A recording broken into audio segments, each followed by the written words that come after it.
Welcome to another edition of Dentalpreneur Secrets, where we help you build an amazing life of significance so you can take care of the people you love, support the causes you care about, and really change the world for the better. But to do that, you got to focus on what's important. You've got to focus on what matters, and you've got to free up your time so that you can really do the important things. And that's what today is all about. And I am so excited to have Hirsch, the founder of Outsource School and Free Up. And he's here to share with you how you're going to be able to reclaim your time by using virtual assistants.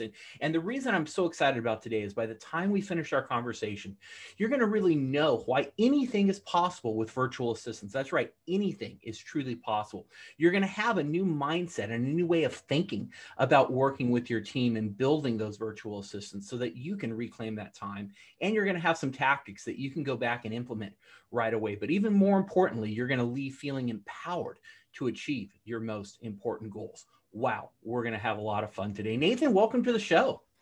Yeah, thanks for having me. It's been a while that we've been planning this, so I'm excited to be here. Yeah, absolutely. And I'll tell you, this is one episode I am so excited to share what's in your head with our audience, because I know that dentists who are running a solo practice or multiple practices, there's going to be something in here that they can walk away with and use right away. And so share with us just a little bit about your background in Outsource School, Free Up, right? How did you get started doing what you're doing? Yeah, so I'm a longtime entrepreneur. I started selling textbooks out of my college dorm room, which led me down the path of selling on Amazon.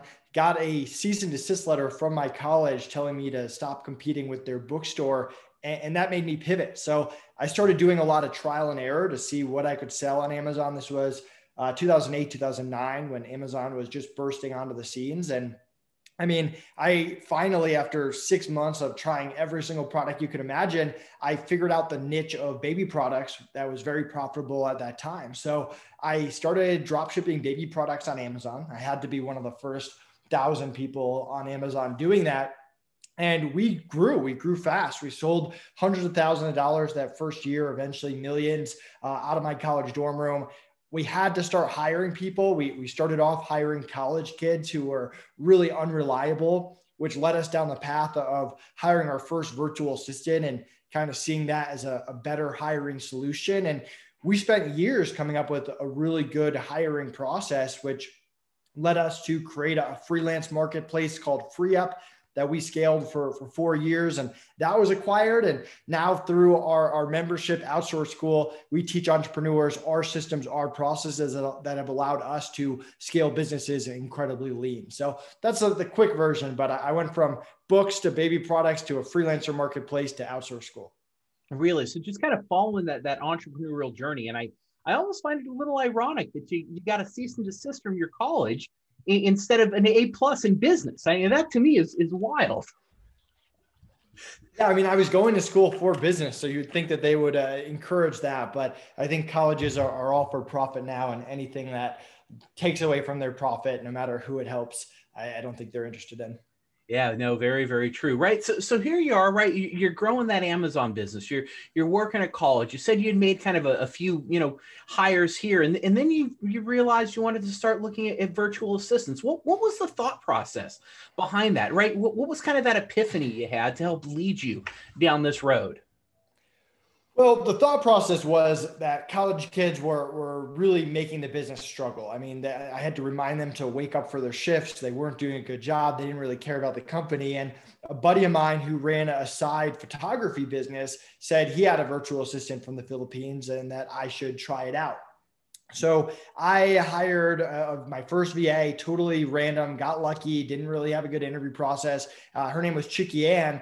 And she was a rock star. I've been working with her for 8+ years. I'm the godfather of one of her kids. And I kind of saw the writing on the wall that, hey, if I could find 10, 20, 30 people like Chicky Ann, like I could have them run all different parts of my business at an affordable price. And this was a great solution to my problems if I could figure it out. Well, I hired my next few VAs, which were not as good as Chicky Ann. And I learned that, okay, you can't just hire any VA, you have to hire good VAs and you need a process for interviewing, onboarding, training, and managing them. And we set out on a mission over the next few years to really fine tune that process so that when we hired someone, we weren't just crossing our fingers. We knew, hey, this person is going to be a rock star, and we need to find more people like this. So that's really what we teach at Outsource School now, is all these systems and processes that once we figured out, changed our life and allowed us to sell millions of dollars online, run very lean businesses, have one of our business acquired, and really take the stress out of being an entrepreneur.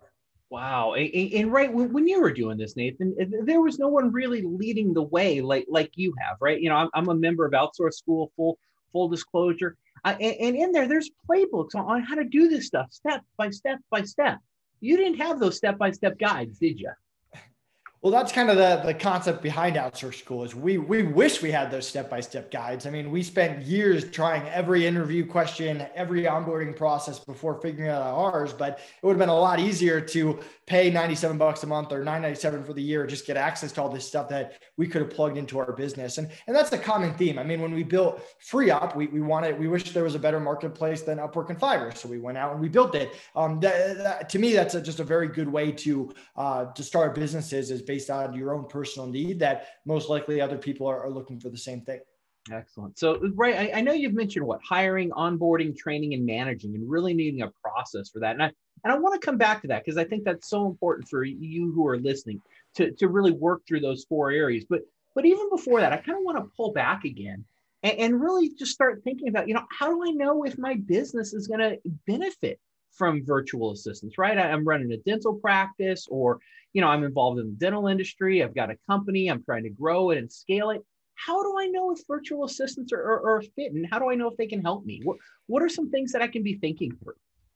So unless you're pre-revenue or you're just in the idea phase, and even then I personally would utilize a virtual assistant to do research and help get stuff off the ground. But really any business, including dental businesses, once they have a revenue stream and they have an actual business model, there's so many things you can do with virtual assistants, from running your social media channel to doing lead generation, to managing your billing and your clients in different ways. I mean, the thing is most people that are running, even let's say a dental practice, they're probably very good at being dentists and maybe even running dental businesses, but there's so many parts of it that they're probably not that good at. I mean, when I started FreeUp, I wasn't good at social media. I wasn't good at writing blog articles. So we were able to hire out for our weaknesses, which a lot of people don't realize as an entrepreneur, you have to be able to do. If you start a bakery and all you know how to do is bake, that bakery is going to fail pretty quick. You need all those other skills around you to make that business whole. And to me, that's just a big part of being an entrepreneur that a lot of people overlook. Wow. And I hope you paid attention to what Nathan just said there, because he said a phrase that's so powerful.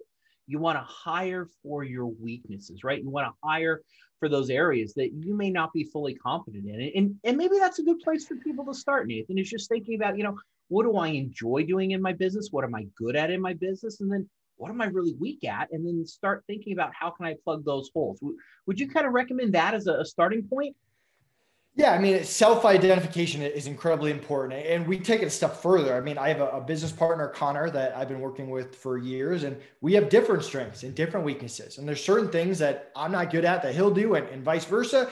And then there's a list of things that both of us aren't good at, or both of us shouldn't be doing, and we hire for those things. So you have to take into account other people you have on your team. And some people listening right now might have US employees, let's say in their dental practice, and they might have people that are really good at whatever they do. But again, there's going to be holes, there's going to be weaknesses, there's going to be things that you shouldn't be taking your receptionist and saying, hey, go run my Facebook page. That those skills don't always translate. So you want to hire people that have the strengths of whatever the weaknesses are in your business. Okay. Yeah. And I'll tell you, among dental practices, two of the big areas that I always see that are kind of weak are, the marketing side of things, really doing that social outreach. And then also just keeping a really good clean set of books. So often the dentist is in there, spending a Friday evening, making sure their QuickBooks is up to date. So those are kind of two areas. Are those areas that assistants, virtual assistants can help with? So billing is actually one of the first things I take off my plate when I start a new company. I need accurate numbers. I don't want to be responsible for making those accurate numbers. There's people out there that are way better at QuickBooks and bookkeeping than I am. So getting a VA in place to do all of that and just send you a report at the beginning of each week or the end of each month, to me, that makes your life so much easier as an entrepreneur. And you're right. Anytime that you're spending away from your family or away from growing your business and you're in there on QuickBooks, that's not what you should be doing as an entrepreneur. That's not growing your business. It's not a good use of your time. Okay. So maybe that would be a fun little example to kind of walk through using that framing of hiring, onboarding, training, and managing. And we certainly can't go really in depth, but I think we can give everyone a high level overview of maybe what that looks like, right? Let's say you're looking for that bookkeeper for your dental practice. Oh my gosh, where do I even start, right? You type in virtual assistants on Google and you're going to need a virtual assistant just to sort through all the results. So, how do you start kind of putting this process together? So you start off with a job template. People that sign up for Outsource School, they get our job templates that are ready to go. But you want a job template that accurately describes what the VA is getting into, what skills you need, but also what they're going to expect out of the job, and more specifics, because not everything's full-time. I've hired plenty of part-time bookkeepers. I have a bookkeeper right now who's part-time, but she didn't go into it thinking it was a full-time job. She knew what she was getting into. So an accurate job description is step one. Picking that marketplace or wherever you want to get VAs is step two. I like Free Up, but I'm obviously biased towards them. So picking that is step two. From there, looking at the applicants and picking the best applicants to interview and putting them through what we call our CARE interview process, which stands for communication, attitude, red flags, and experience. And we do these interviews via Slack or some messaging tool. It doesn't have to be Slack. No videos, no Zoom, unless that has to do with the role. And we dive deep into what is their experience. We dive into who is this VA as a person. Like, we want to, especially if they're handling our money and our books, we want to know that they have the right attitude, the right mentality, the right ownership of things that they do, and how they communicate, because that's huge, especially when you're dealing with people in another country. And through that process, we're looking for the R, which is red flags. What is this person telling me that shows me they can't communicate in the way that I need them to? They don't have the attitude I want, or they don't have the experience that I need for this bookkeeping role. Wow. Yeah, no, so powerful. And another thing I hope you really caught on to that Nathan just said, and this to me was a big mind-blowing shift. My first couple of times when I was working with VAs and hiring them, I would go through a lot of effort and set up Zoom meetings with people and, try to do Skype or whatever, because I wanted to talk to them, because I thought that's what I was supposed to do. But then, like you just mentioned, Nathan, you taught me how to use Slack and how to use these messaging tools. And at first I'm thinking, that's a little weird. But what you stated, and I think is so powerful, is you want to communicate with people in the normal way you're going to communicate with them. And that's how you're going to communicate with a lot of your virtual assistants, is using chat tools and using messaging tools. And I'll tell you, that interview process, I actually hired the first one I talked to because he was so good. And he's been with me several months now and doing a fantastic job, right? Just by using the tools and using the process. Because, I think what's so powerful about that is you see how quickly someone responds. If you type a message and you're waiting 5 minutes for them to get back to you, that's a really bad sign. But if they're quick, if they're responsive, if they can communicate well, that's a great sign. So such a powerful thing, right? So you go through this. I love that. Create the job descriptions, right? Really be proactive and clear on what you're looking for. Then you get to the training piece. And then I think even more importantly is the managing piece. And once again, you lay this out step by step. You don't leave anything to guesswork in your course, which is why I love it so much. So, kind of looking at, some of the things that you've learned and those red flags you mentioned. What are some of the red flags that someone might want to watch out for when they're hiring? Yeah, I mean, talking about management, structure is key. I think a lot of managers, they're always trying to send messages to people, whereas for us, it's, hey, we have meetings in the morning, we have team meetings each week, and outside of that, the VA has stuff that they're responsible for, and yeah, you might check in or get daily reports, but just having that structure is what actually saves you lots and lots of time. In terms of red flags, I mean, anyone that's always focused on money, like, that's a big red flag. You talked about not responding quickly. That's another. But I mean, we've found that people that are so focused on how much they can make and how do they get a raise and all that stuff tend to not be as passionate about what they're actually doing. And they're always going to just take that high paying job offer, which is terrible for turnover, and turnover kills businesses. So we look for, hey, why is this person a bookkeeper? Like, why do they actually like bookkeeping? Or are they just doing it to make some money, and the more money they make, the better? Like, so that's another big red flag that we look for. Okay, excellent. No, so such powerful, powerful things. So, right, now let's say you got your practice, you've got that bookkeeper who's working really well for you. You've got someone maybe doing some social media management for you and outreach, and maybe you're, a dentist who loves going out there and speaking, and so you've got a virtual assistant now helping you get booked on podcasts, and you've got 3 or 4 people doing different things for you. How do you start managing that team, right? Are you holding separate meetings with everyone? Are you bringing everyone together? How do you make that process easy? So we have a Monday morning meeting with everyone, all virtual assistants. Then each team has a meeting throughout the week. So customer service, sales, social media. And then we do one-on-one quarterly meetings once a quarter with each person. And what my business partner and I will do is we'll divide it up. So we'll take half the people, I'll take the other half. And then if situations come up, like if it's a big project that you need to do a walkthrough of, or if someone's not performing, those are meetings that kind of come up. But for the most part, you're just doing the one team meeting a week and the one all hands on deck meeting a week, plus the one-on-one meeting each quarter. Wow, such powerful stuff. Now, you've certainly worked with quite a few, right? We're not talking a small team that you've currently got, and in the past, we've worked with some rather large teams. Can you share a little bit, maybe what some of those challenges were when working with a larger team?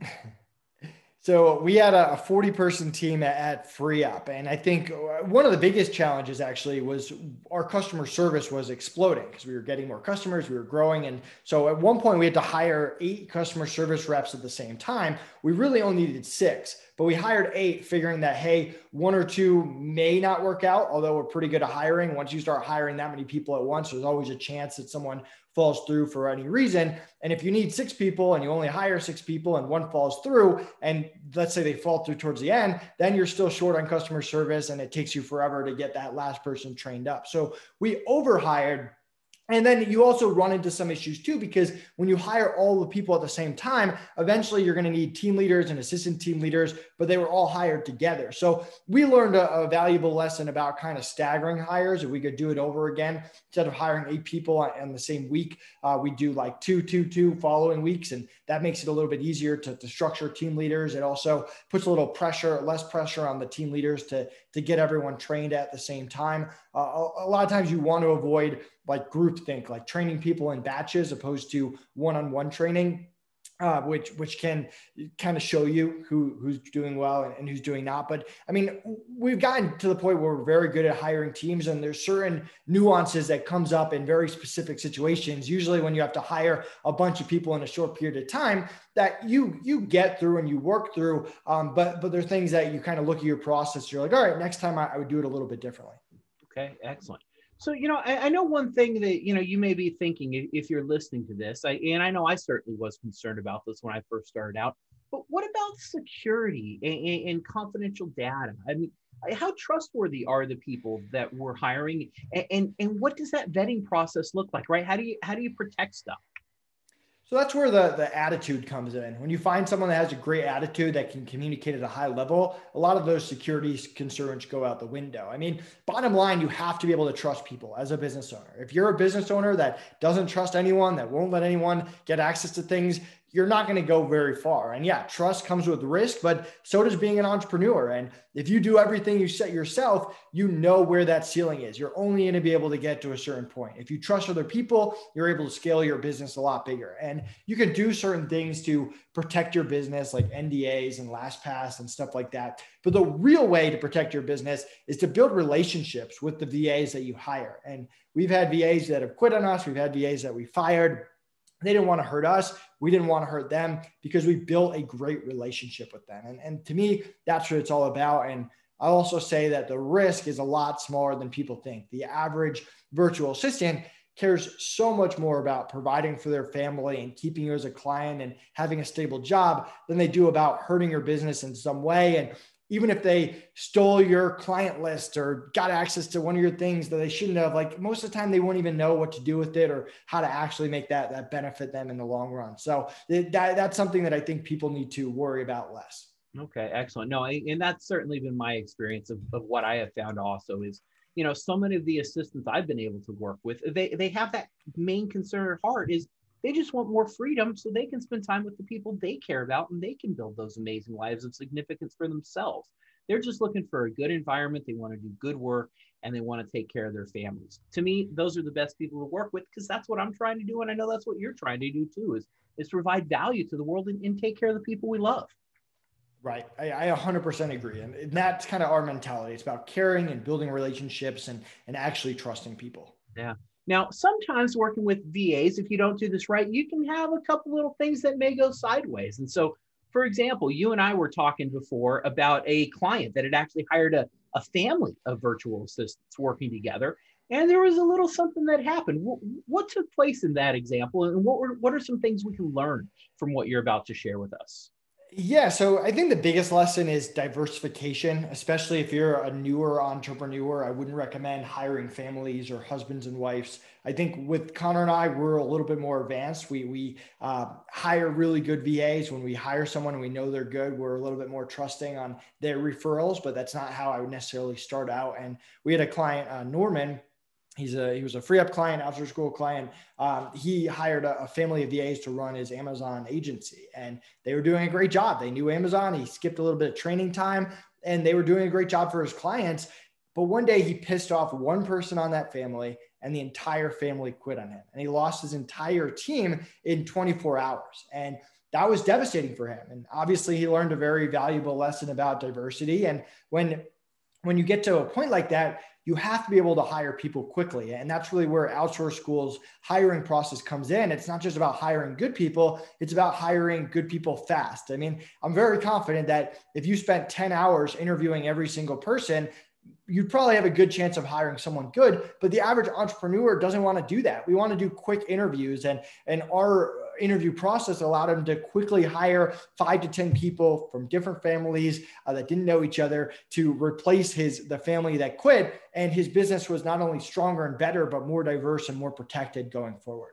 Yeah, right. What a powerful lesson. And I want to talk about mindset a little bit here because when you start working with virtual assistants, your mind does start opening up to all the possibilities that are out there. And so, what are some ways, right, as entrepreneurs are going about our day, can really kind of shift our minds to be thinking about, how can we find the right people, right? What are the things we should be paying attention to in our day-to-day activities so that we can hire for the right roles and find those different things out there?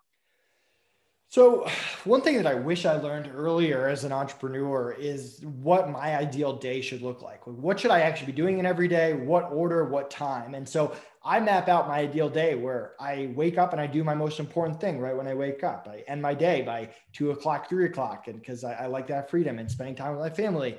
I do my podcast when I have a podcast that day. We do it in the afternoon. It's 1 o'clock Eastern time right now. So I like to not do it right when I wake up, but also not do it later on in the day. So I've kind of figured out what my ideal day looks like and what I should be doing. And when I find myself not having my ideal day or doing stuff that I shouldn't be doing, that's where I know I have to hire for it. And I'm slowly writing those things down. I'm discussing them with my business partner and moving forward with virtual assistants. So that's very much what I try to do pretty consistently. Okay, so it's really thinking about your day. What are you focused on, right? Have you built that idea day? And when you deviate from it or you find yourself doing something else that really isn't your true passion or that you don't necessarily have the skill for, that may be a signal to think, hey, how can I hire someone to do this? Absolutely. I mean, that's the first thing that comes to our mind whenever we're doing something that we shouldn't be doing. It's who can I hire? How quickly can I hire? How can I get this done?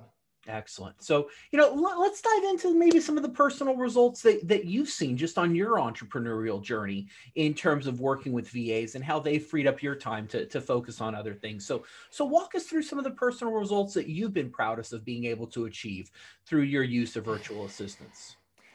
Yeah, I mean, before COVID, I ran a business. I run all businesses that are remote, that I can be anywhere at any given time. I mean, I've run my business from Europe and different places around the world, just traveling. I I'm able to spend time with my fiance and my family and not have to work Saturday nights. I have multiple real estate. I have different investments that I've gotten from businesses that I've run, and I've had a decent amount of success there. So, I mean, it's really changed my life to the point where I can do whatever I want, whenever I want, with whoever I want. And to me, that's what business is all about. You don't want to be a slave to your business where you're really just working a job and the business doesn't run without you. And being able to hire and hire well is what makes the difference there.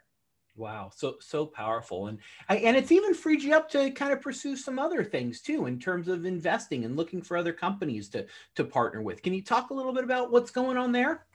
Yeah, so Connor, my partner, and I, we have a company called HG Ventures. We invest in companies usually for minority ownership, and come in with our resources, our team, our systems and processes, and help them scale relatively quickly. So you kind of have a done with you or a done for you option, or sorry, a done, I don't know what you call it, but outsource school is if you want to do it yourself. If you want us to get involved, we select one company every quarter that we get involved with and help them scale. And so if you're interested in doing that, you can email me, Nathan@outsourceschool.com, and we have an application. But we definitely wouldn't be able to do anything outside of our business outsource school if we didn't have an amazing team that ran it, that does our sales calls, does our live coaching calls in the group. And we're still involved there as well, very involved, but it allows us extra time to focus on other passions and help entrepreneurs in different ways. Wow. Well, I couldn't think of a better time to share this message. As this airs, we'll probably go out the end of this year, beginning of 2021, right? And what a great time to make a decision for you to really focus on what matters so that you can free up your time and focus on building that amazing life of significance. And so, Nathan, any closing thoughts? How can we get a hold of you and really, connect with the community that you've been building?